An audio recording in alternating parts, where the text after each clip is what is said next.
Hello friends, कानूनी ज्ञान मंथन चैनल पर आप सभी का स्वागत है।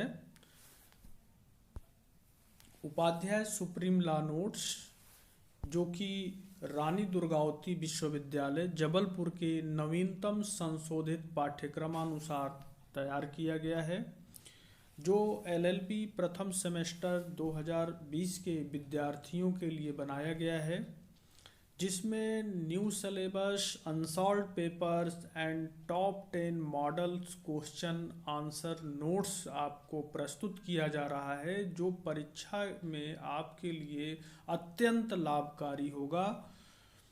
ये पेपर फिफ्थ की चर्चा हो रही है, जो कि लॉ ऑफ क्राइम फर्स्ट, जिसमें Indian penal code 1816, dowry prohibition act 1961, immoral trafficking act 1988 से रिलेटेड है।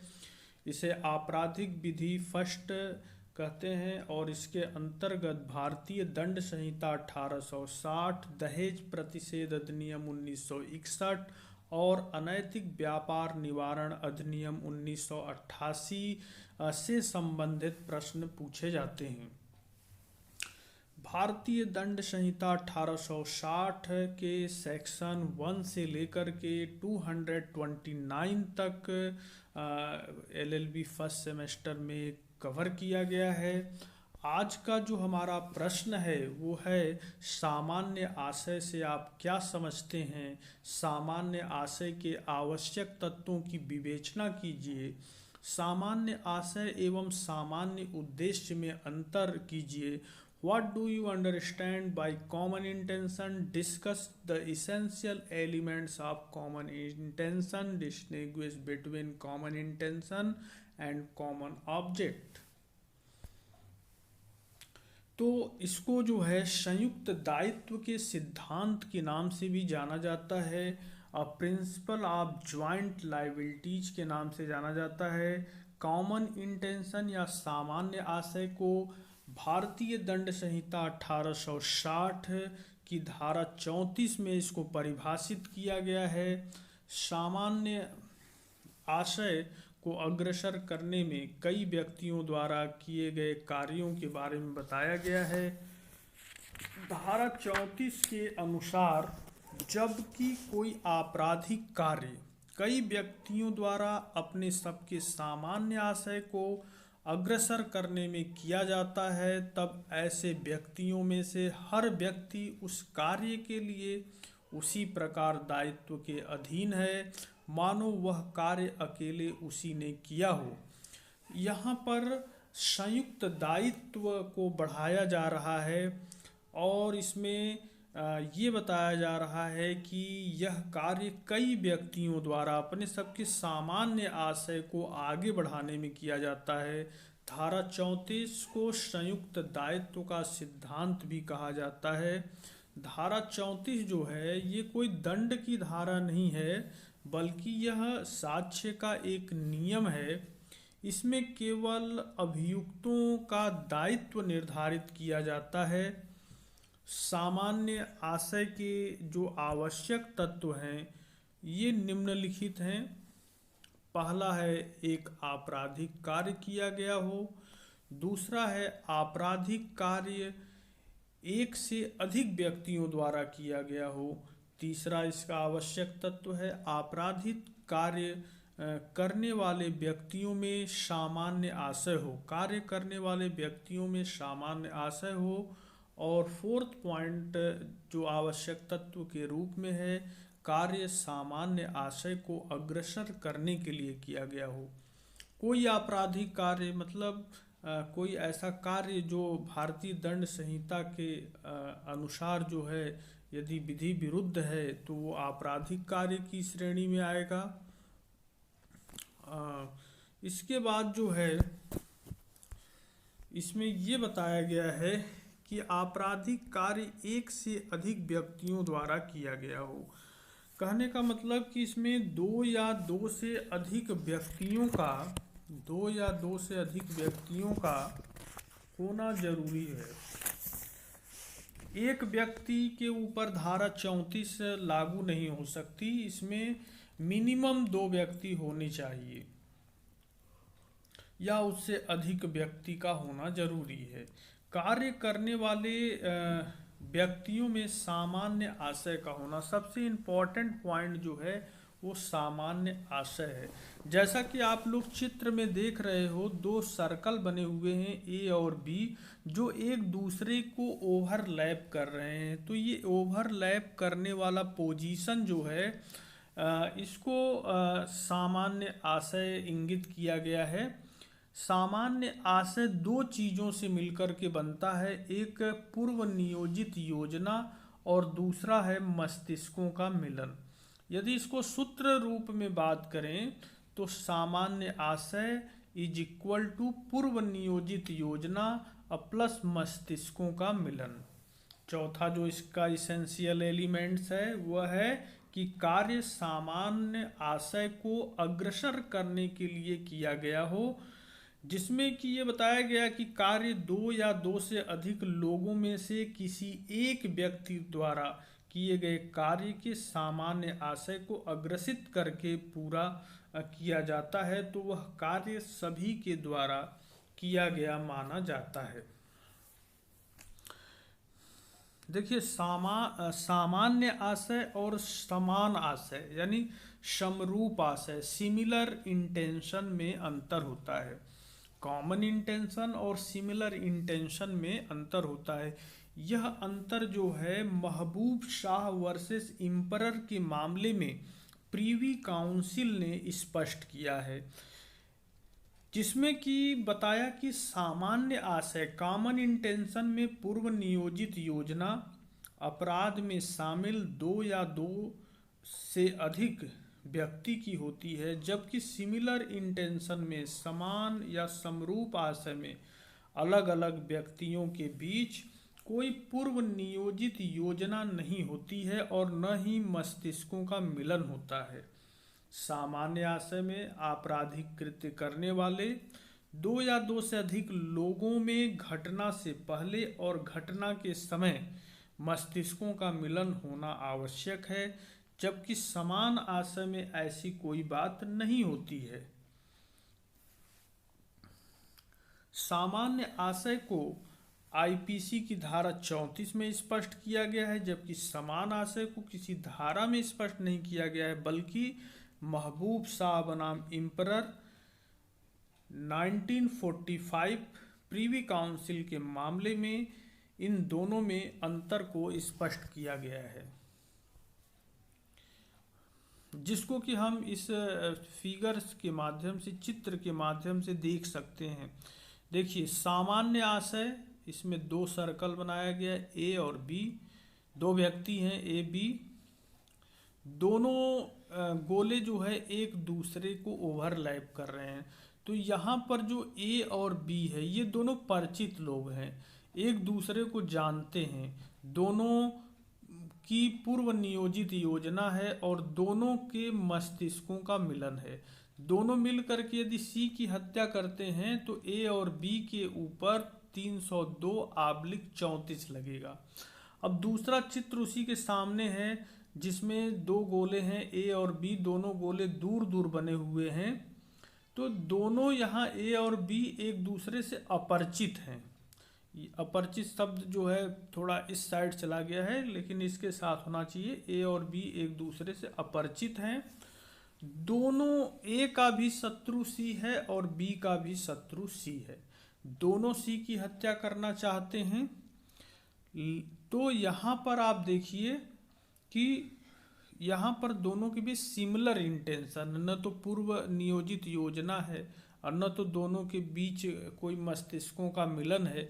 तो यहाँ पर सिमिलर इंटेंशन है, समान आशय है, न कि सामान्य आशय। अब देखिए, इसके बाद जो है समान आशय और सामान्य उद्देश्य में क्या अंतर है, इसको स्पष्ट किया गया है।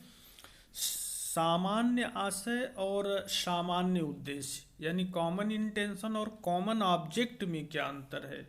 तो भारतीय दंड संहिता 1860 की धारा 34 में सामान्य आशय को परिभाषित किया गया है, जबकि धारा 149 में सामान्य उद्देश्य को परिभाषित किया गया है।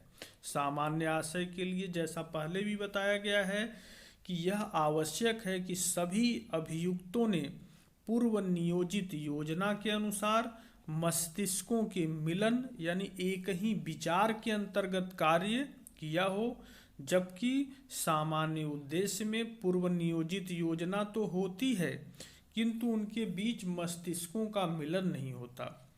तीसरा जो इसमें दिया हुआ है कि सामान्य आशय के लिए यह आवश्यक है कि समूह के सदस्यों की संख्या 2 या 2 से अधिक हो, जबकि सामान्य उद्देश्य के लिए विधि विरुद्ध जमाव में कम से कम 5 व्यक्ति का होना आवश्यक है। सामान्य आशय धारा 34 के अंतर्गत किसी दंड का प्राविधान नहीं करता, यह सिर्फ साक्ष्य का एक नियम है और यह केवल संयुक्त दायित्व के सिद्धांत को प्रतिपादित करता है, जबकि धारा 149 में परिभाषित सामान्य उद्देश्य एक निश्चित अपराध है जिसके लिए एक निश्चित दंड दिया जा सकता है।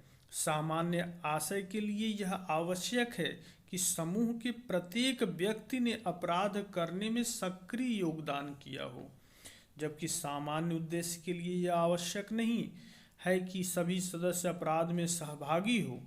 सामान्य उद्देश्य के लिए इकट्ठा होना पर्याप्त है। एक सामान्य उदाहरण से भी समझ सकते हैं कि रामू को जो है 4 लोग घेरे हुए हैं, मोहन, सोहन, रोहन और रमेश। चारों जो है पहले से योजना बनाए हैं उसको मारने का, और उसमें से एक जो है उसको चाकू मारता है, 2 उसके हाथ पकड़े हुए हैं, 2 जो है इर्द गिर्द खड़े हैं। और यहाँ पर यदि रामू की हत्या होती है तो सभी के ऊपर जो है 302/34 लगेगा। यहाँ पर संयुक्त दायित्व का सिद्धांत अप्लाई होगा और इसमें जो संबंधित केस लॉ हैं, संबंधित जो मामले हैं, आप देख रहे हैं महबूब शाह बनाम इम्परर का है, ये प्रीवी काउंसिल का मामला है जिसमें प्रीवी काउंसिल ने जो है कहा है कि सामान्य आशय और समान आशय दोनों में डिफरेंट होता है। इस मामले में न्यायालय ने अपराध को स्पष्ट किया है। इस वाद में 25 अगस्त सन 1943 को सूर्योदय के समय मृतक अल्लाह दाह कुछ अन्य लोगों के साथ अपने गांव को छोड़कर एक नाव द्वारा नरकुट काटने और इकट्ठा करने सिंधु नदी के किनारे पर चल पड़ा।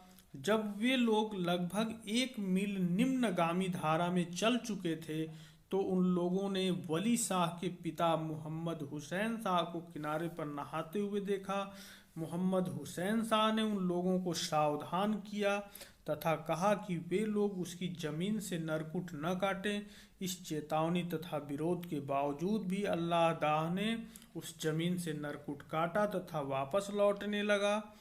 नरकुल के गट्ठरों के साथ जब वे लोग वापस लौट रहे थे तभी उसी समय मोहम्मद हुसैन शाह के भतीजे गुलाम कासिम शाह ने उन लोगों से नरकुट लौटाने को कहा, लेकिन उन लोगों ने नरकुट लौटाने से इनकार कर दिया। इस पर उसने नाव के रस्से को पकड़ लिया और अल्लाह दाह को धक्का देकर एक लाठी से उस पर प्रहार किया जिसमें वह बच गया। तब अल्लाह दाह ने नाव पर से बांस का एक लट्ठा उठाया और गुलाम कासिम शाह पर प्रहार किया। इस पर गुलाम कासिम शाह सहायता के लिए चिल्लाया, बचाओ बचाओ। उसी समय वली शाह और महबूब शाह भारी बंदूक लेकर वहां पहुंचे।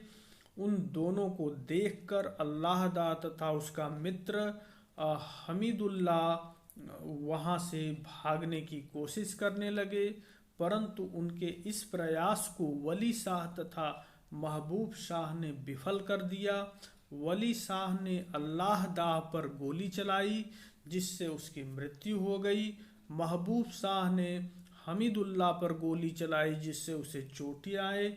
वली शाह फरार रहा और उसे पकड़ा न जा सका। महबूब शाह तथा गुलाम कासिम शाह को आईपीसी के तहत अल्लाह दाह की हत्या के लिए विचारित किया गया। प्रीवी काउंसिल ने अपीलकर्ता की अपील को स्वीकार करते हुए अपीलकर्ता की सजा को रद्द करते हुए समरूप आशय और समान आशय के अंतर को स्पष्ट किया है। इसी में कश्मीरा सिंह बनाम पंजाब राज्य का भी मामला आता है, जो AIR 1979 सुप्रीम कोर्ट का है। इस मामले में तीन अभियुक्तों में से 2 के पास बंदूक थी तथा अपीलार्थी के पास गड़ासा था। तीनों अभियुक्तों में से एक ने बंदूक से चोट पहुंचाई तथा अपीलार्थी ने गड़ासे की चोट पहुंचाई और तीनों एक साथ चले गए। इससे साफ जाहिर होता है कि तीनों अभियुक्तों का सामान्य आशय ही मृतक को मार डालने का था। इस मामले में सुप्रीम कोर्ट ने तीनों अभियुक्तों को धारा 302/34 के अंतर्गत हत्या के लिए सिद्ध दोष माना, क्योंकि साक्ष्य के आधार पर यह निर्विवाद रूप से साबित हो चुका था कि तीनों अभियुक्तों ने मृतक जोगिंदर सिंह की हत्या कारित करने की पूर्व योजना बनाई थी तथा इस हेतु वे तीनों हथियारों से लैस होकर एक साथ घटना स्थल पर आए और इसमें से एक अभियुक्त ने मृतक जोगिंदर सिंह पर गोली से वार किया। सुप्रीम कोर्ट ने अभिकथन किया कि उसके विचार से धारा 34 लागू किए जाने का इससे बढ़कर कोई अन्य मामला पेश नहीं किया जा सकता। वारेंद्र कुमार घोष बनाम इम्परर, जिसे शंकरी टोला पोस्ट ऑफिस केस के नाम से भी जाना जाता है, ये भी इसी धारा 34 से संबंधित है, जिसमें सक्रिय भागीदारी को स्पष्ट किया गया है। इस प्रकार से सामान्य आशय क्या है और इसके क्या आवश्यक तत्व हैं, समान आशय से क्या अंतर है, सामान्य आशय और समरूप आशय में क्या अंतर है, कॉमन इंटेंशन और कॉमन ऑब्जेक्ट में क्या अंतर है, महबूब शाह, कश्मीरा सिंह और शंकरी टोला केस इससे संबंधित महत्वपूर्ण मामले हैं। आप लोग